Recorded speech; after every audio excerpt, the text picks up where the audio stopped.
கிறிஸ்துவுக்குள் பிரியமானவர்களே, காலைதோறும் கர்த்தரின் வார்த்தை என்ற நிகழ்ச்சியின் மூலம் உங்களுக்கு வாழ்த்துதலையும் அன்பின் வணக்கத்தையும் நான் தெரிவித்துக் கொள்ளுகிறேன்.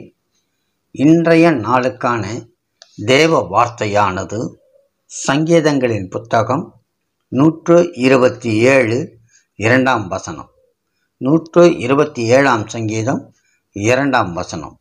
கர்த்தர் நகரத்தை காவாராகில் காவலர் விழித்திருக்கிறது விருதா என்று அங்கே குறிப்பிடப்படுகிறது.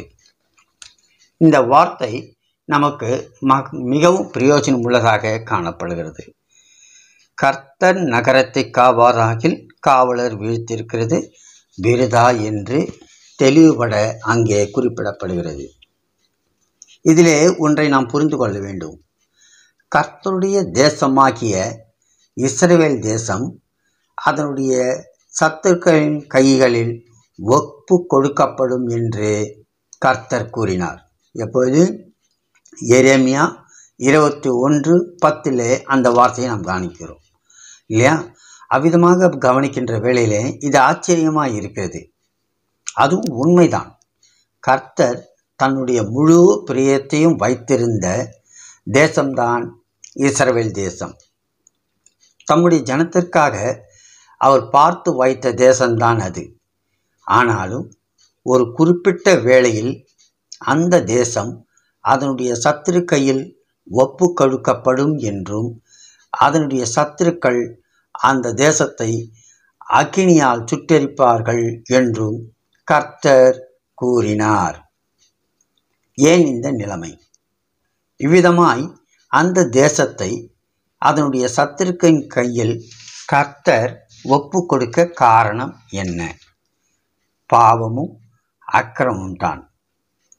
பாவமும் அக்கிரமும் தான். யாத்ராகமம் 19ஆம் அதிகாரம் 5ஆம் வசனத்தில் பார்க்குறோம்.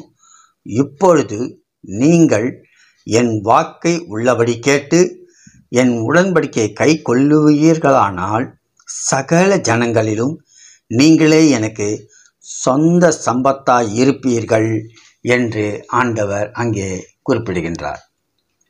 ஆனாலும் கூட கர்த்தருடைய சொந்த ஜனங்கள் கர்த்தருக்கு கோபமூட்டும் காரியங்களை தொடர்ந்து செய்து கொண்டே இருந்தார்கள்.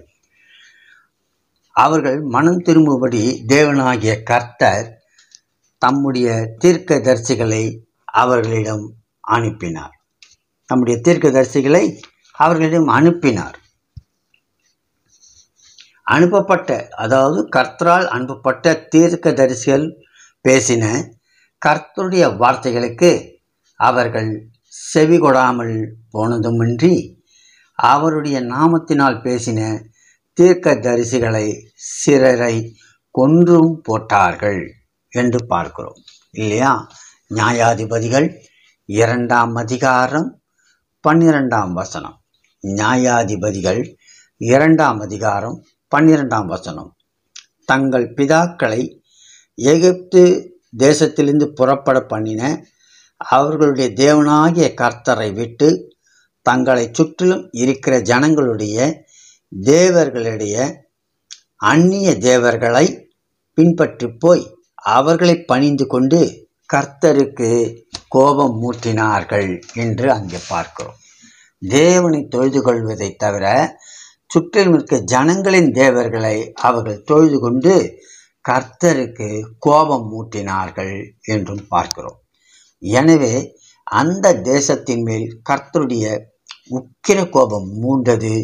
இதன் விளைவாக கர்த்தர் தம்முடைய தேசத்தை அதனுடைய சத்துருக்களின் கையில் ஒப்பு கொடுத்தார் என்று பார்க்கிறோம். பிரியமானவர்களே, நாமும் கர்த்தருக்கு பிரியமானவர்கள்தான்.